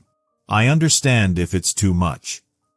Elara opened the emergency assistance system. "We can cover your rent. That solves your immediate problem. But we also want to help you so this doesn't happen again. Do you want to go back to work?" Briar's eyes widened. "You'll help with rent?" Just like that. "Yes," Elara said gently. "That's why we're here. Now, about work. We have child care here, certified teachers, quality care, rates based on income. Your daughter can come while you work. Will that help?" Briar started crying. "You can really do this?" "Yes," Elara said. "It's not a trick. Let me connect you with our job counselor. She'll help with your resume, contacting employers, and interviews. Meanwhile, your rent check will be ready Monday, and your daughter can start childcare next week." Briar hugged Elara tightly. "Thank you." Oh God, thank you. "I didn't know what I was going to do." "You're going to be okay," Elara said softly. "We'll make sure of it." Throughout the day, similar stories happened. An elderly man got help with medicine. A father got job training and work clothes. A teenager who dropped out of school got GED classes and counseling. Late in the afternoon, a family arrived that made Elara's heart ache. A mother, father, and 3 children, all looking scared. Cedric Dawson, the father, explained, "We've been living in our car for 2 weeks. Our apartment burned down. Insurance is fighting our claim. We lost everything: clothes, furniture, my wife's grandmother's jewelry. We've been staying in different parking lots to keep the kids safe. I don't know what to do." Elara held back tears. She needed to be strong for them. Okay, she said. First, let's handle tonight. Where will you sleep? Cedric said, maybe the shelter, but it's full. No, Elara said firmly. She called Kellen and explained. Within 10 minutes, the Dawson family had a place in a hotel for 2 weeks. The foundation would pay for everything. Elara came back with the news, and she saw relief and surprise on the parents' faces. We also need to get your kids into school right away, Elara said.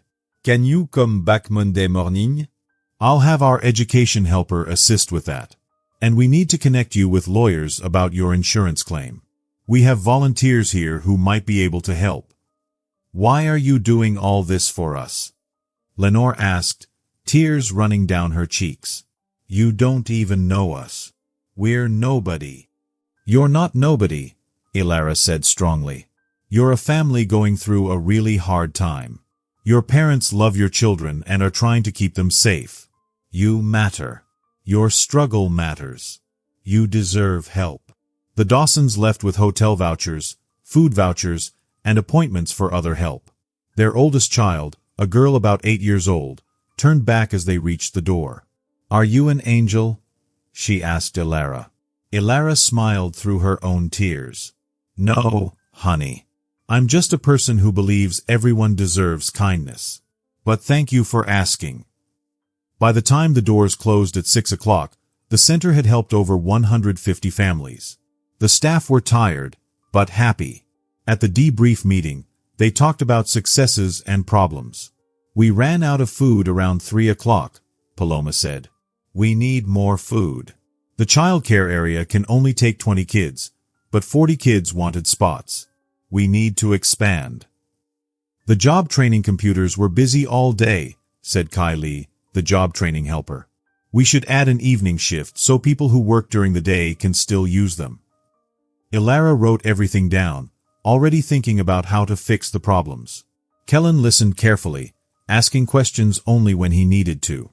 He mostly let the staff share their ideas. After the meeting, when most of the staff had left, Elara and Kellen walked through the quiet building together. We did it, Elara said softly. Over 100 families helped in one day. And that's just the start. Kellen nodded. Yes, it's a real start. A meaningful start.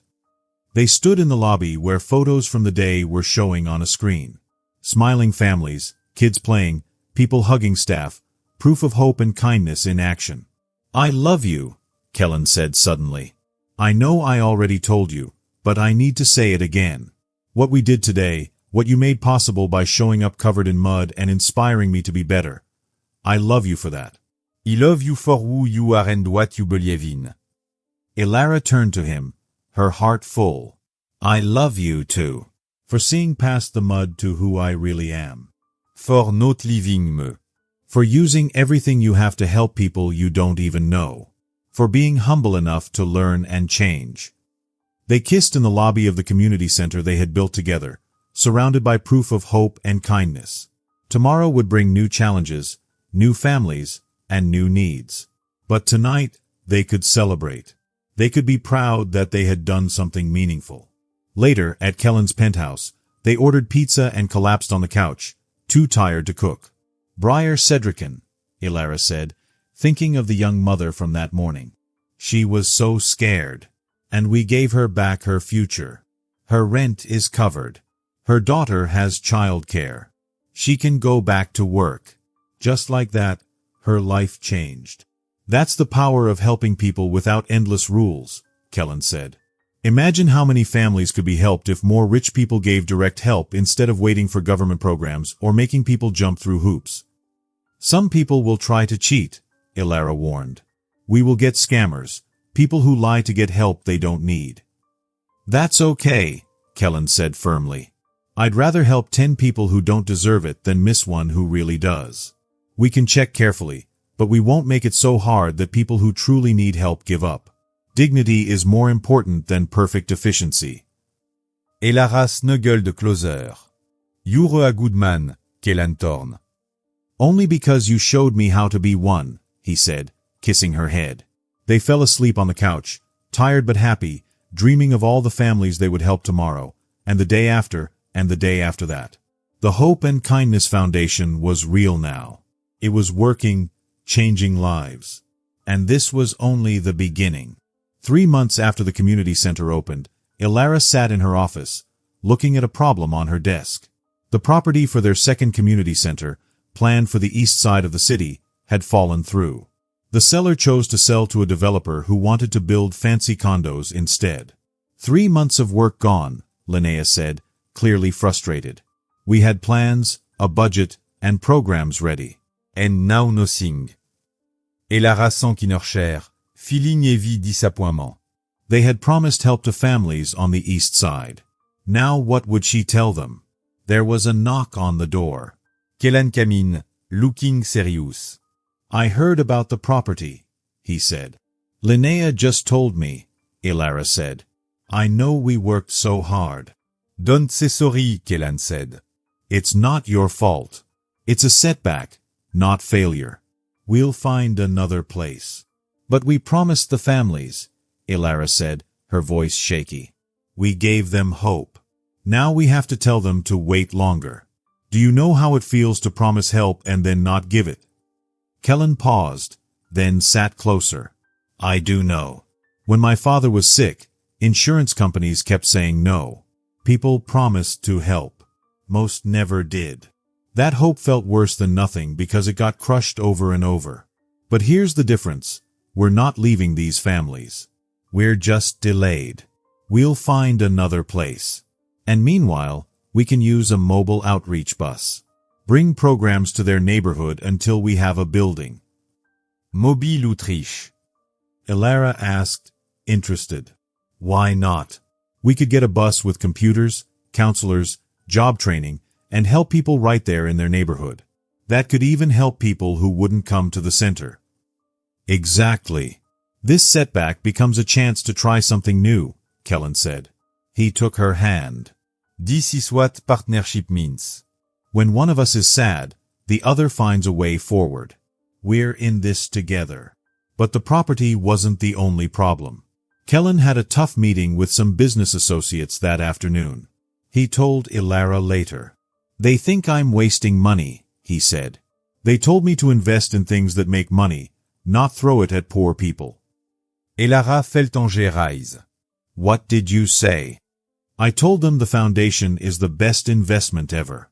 Success isn't only money. It's changing lives, Kellan said. Alistair even asked if you brainwashed me. He said I changed since meeting you, Kellan continued. He thinks it's not good. I'm sorry I caused problems, Elara said softly. Don't be, Kellan said firmly. If my business friends can't handle me doing good, they weren't real friends. I'm learning the difference. Look at this. He showed her a chart. Since the center opened 3 months ago, we helped over 600 families. We prevented 43 evictions. We gave jobs to 72 people. Child care for 120 kids. 20 families moved from emergency help to full stability. That's success. That is what matters. Elara looked at the numbers and felt proud and determined. Kellan, there's something else, he said. My accountant says I'm being risky. The foundation is spending faster than expected. If we add mobile outreach, I'll need to give more money myself. Elara's stomach dropped. I don't want you to risk your money. Maybe we should go slower. No, Kellan said firmly. We are not slowing down. I talked to my financial advisor. Even if I give 20 million more over 3 years, I'll still have more than enough. I'd rather be a little less rich and help a lot more people. 20 million. Elara breathed. That's what the need is. And I can afford it. I can't afford to have money and do nothing while families struggle. I can't, morally or emotionally. Elara felt tears. You're really willing to do this? I'm grateful for the chance. You showed me what real wealth is. Not money in the bank, but the ability to change lives. I'm richer now because I have purpose. And have you. Every morning he wake knowing we might help a family today. That's wealth. They held each other, drawing strength from their partnership. Then Elara's phone rang. It was Paloma. "We have a situation," Paloma said. "Briar Cedricon, the young mother you helped on opening day, is here and very upset. Can you come?" Elara and Kellen drove to the center immediately. They found Briar crying in a consultation room while Paloma tried to comfort her. Little Ivy, her daughter, was in childcare, thankfully unaware. "Briar, what happened?" Elara asked gently, sitting next to her. "I lost my job again," Briar sobbed. "I was late 3 times because Ivy was sick, and childcare couldn't take her. My boss said he had enough. I tried to explain, but he didn't care. Now I have no job, rent is due, no money. I'm back at the start." Elara's heart hurt for her. Ok, let's breathe. "This is hard, but it's not impossible. We'll help you, like before." "That's just it," Briar said, looking up with red eyes. "You helped me before, and I messed it up. Why would you help again? I don't deserve it. I'm a failure." "You're not a failure," Kellen said firmly. "You're a single mom dealing with a sick child and a boss who doesn't understand. That's life being hard, not failure." "But I lost the job you helped me get," Briar protested. "So, we'll help you get another one," Elara said. "Briar, you're not the first person to face setbacks. Success isn't a straight line. Sometimes you move forward, sometimes back. That doesn't mean failure. It means you're human." "We'll cover your rent again," Kellen added. "And our job counselor will help you find a job with sick leave and flexible hours. Some employers understand parents have responsibilities." Briar cried more, but now with relief mixed with frustration. "Why do you keep helping me?" she asked. "I don't understand." "I'm nobody special." "You ressembles mother," Elara said softly. "You love your doctor." "You try your best in hard situations. That makes you special. That makes you worth helping." They spent the next hour making a new plan for Briar. Kai, the job training coordinator, knew of a company hiring administrative assistants and looking for single parents. The owner was a single mother herself and offered flexible hours and sick leave. It was perfect. "I'll set up the interview for next week," Kai said. "In the meantime, rent help will go through," he added. "And Briar, stop being so hard on yourself. You're doing great. One setback doesn't erase your progress." After Briar left calmer and more hopeful, Elara and Kellen met the staff to talk about patterns they had noticed. Families make progress, then hit obstacles. Sick kids, bad transportation, bosses who don't understand, Paloma said. "We help them recover, but how do we stop it from happening again?"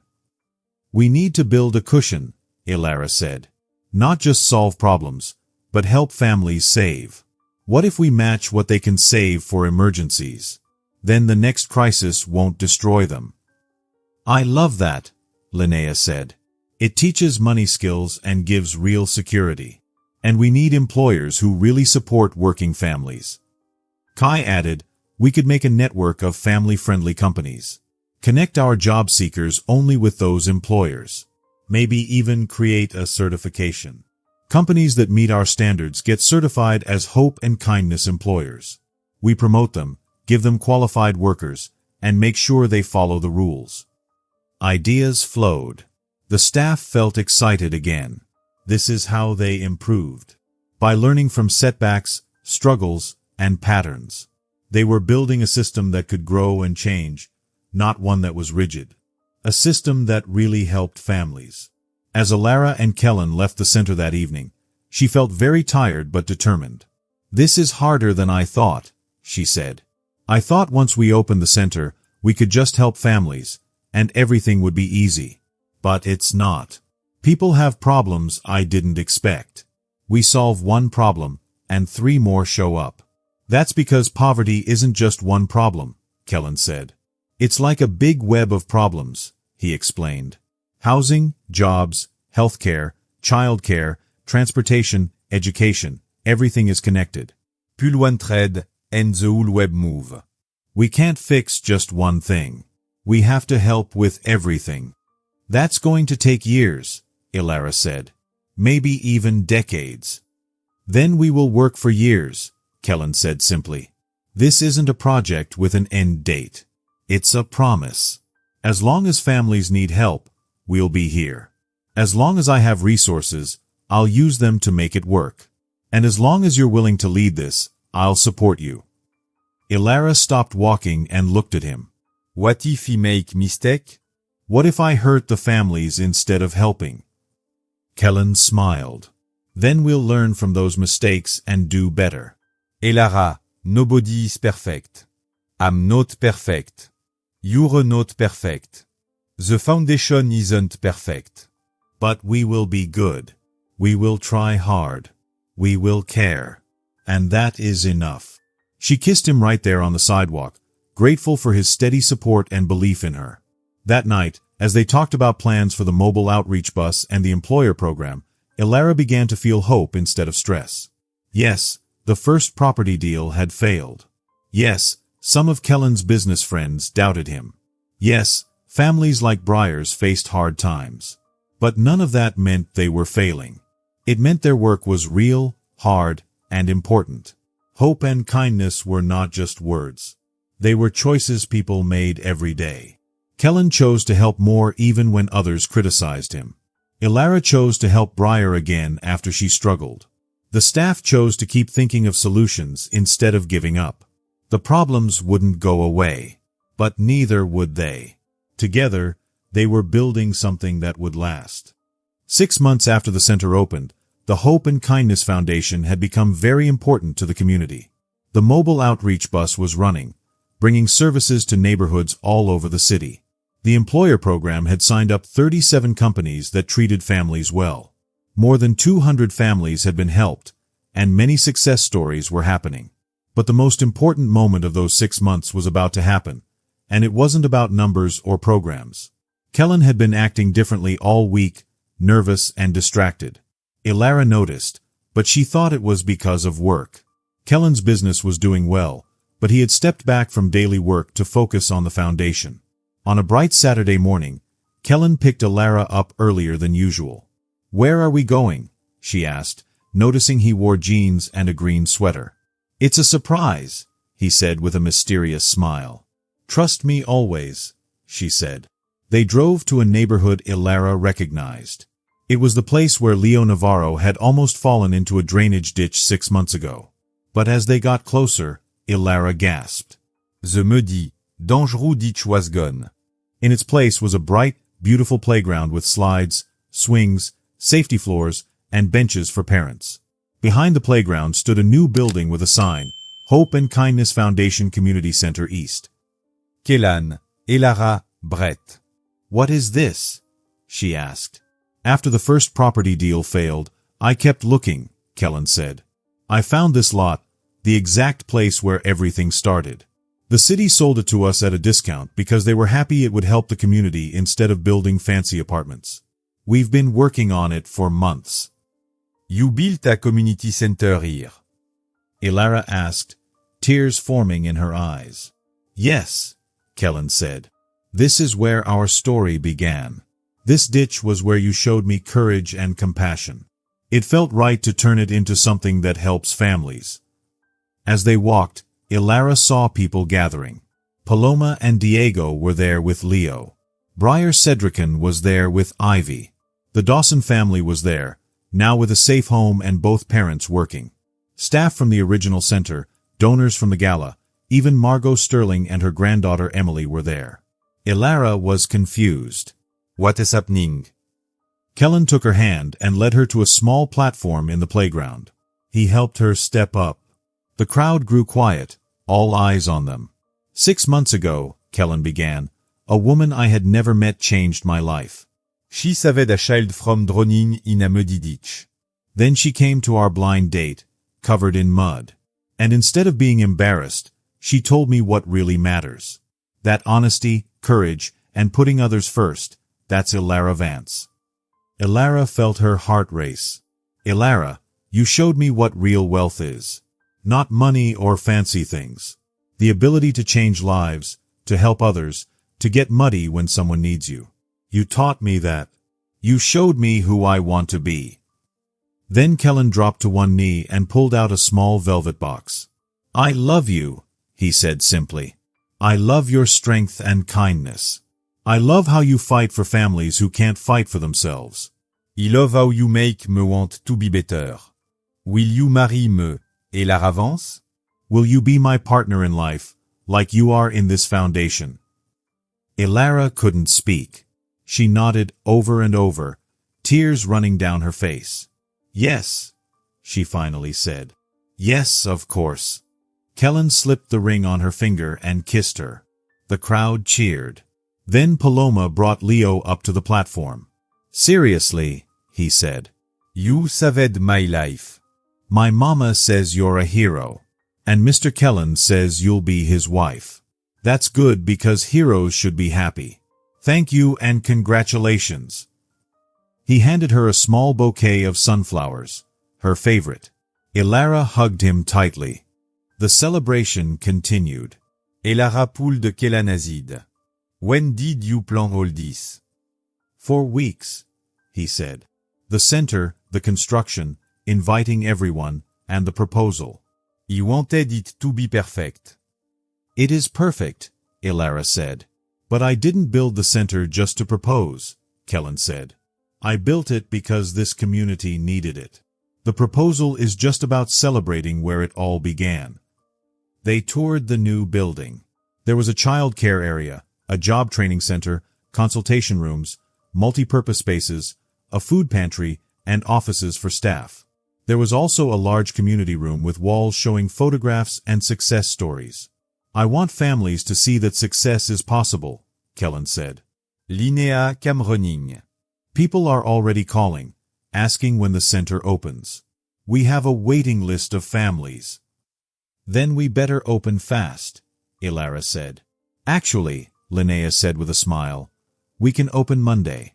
Staff is ready, programs are ready, everything is ready. Elara looked at Kellen with wonder. You thought of everything. I tried, he said. But you will see what I missed. That is why I need you. The party moved to Mr. Rossi's restaurant, closed to the public for them. Tables were full of food, champagne, and everyone was happy. Margot Sterling came to congratulate them. Thank you, she said. Emily has changed so much. She wants to study social work now because of you. Emily nodded. I want to help families like you do. You showed me it's possible. The afternoon was full of families thanking Elara and Kellen. Briar Cedrican thanked Elara for not giving up. The Dawson family said they could save for a better apartment. Mrs. Shaw said her son's health was better now. Story after story showed how lives had changed. Later, Elara and Kellen stood in a quiet corner. Remember the first day? Elara said. When I heard Leo screaming. I'm glad you chose the ditch, Kellen said. Me too, Elara said. Because if I hadn't, Leo might have died. But also, I wouldn't have met you, the real you. You gave me purpose, meaning, a reason to wake up every day. What's money and buildings compared to that? I love you, Elara said. I can't wait to marry you and spend our lives building hope and kindness together. About the wedding, Kellen said, what do you think? Small. Meaningful. Here at the new community center, with the families we helped, staff, and volunteers, Elara said. That's exactly what I wanted, Kellen said. 3 months later, the wedding was perfect. The community center was open, already helping families. The ceremony was in the main room, surrounded by photos of families helped by the foundation. Elara walked down the aisle in a simple white dress. Her mother cried with happiness. Kellen waited at the altar, whispering, "You're beautiful." The minister talked about love and service. Marriage is about building together, he said. Kellen and Elara had already shown that. They exchanged vows. Kellen promised to value Elara's wisdom over wealth, to listen and support her work. Elara promised to keep him connected to what matters and build a life of purpose together. When the minister said they were married, everyone cheered. Children jumped with joy. Staff and donors applauded. The reception was in the gym, full of delicious food, dancing, and laughter. Paloma gave a toast, saying how Elara saved her son's life and hope. Everyone cried and cheered. After the party, Kellan and Elara walked through the Kie Community Center. Remember when this was a muddy ditch? Kellan asked. Now it's a safe place for kids and families, Elara said. We did that. We turned tragedy into hope, Kellan said. That's our purpose. That's our marriage. They went to the first center, remembering their first day, first families, and first successes. Walls were covered in thank you notes, drawings, and photos of families celebrating new jobs, homes, and milestones. This is what we're building, Elara said. Not just programs, but proof that people matter. Kellan Ugder. And we're just getting started. Imagine what the next 10 years will bring. More centers, more programs, more families helped, more hope and kindness. They stood together, married and partners in every way. Two people from different worlds had found each other through mud, courage, and a willingness to see what really matters. Outside, the city continued. Families struggled and celebrated. But inside these buildings, lives were changing. Hope was being restored. Kindness was winning. And it all started because one woman climbed into a muddy ditch to save a child, then showed up to a blind date anyway. Sometimes messy beginnings make the most beautiful endings. Sometimes getting dirty change everything. Sometimes hope and kindness, chosen every day, can change not just lives, but whole communities. Kellan and Elara Thorne were living proof of that. And they were just getting started.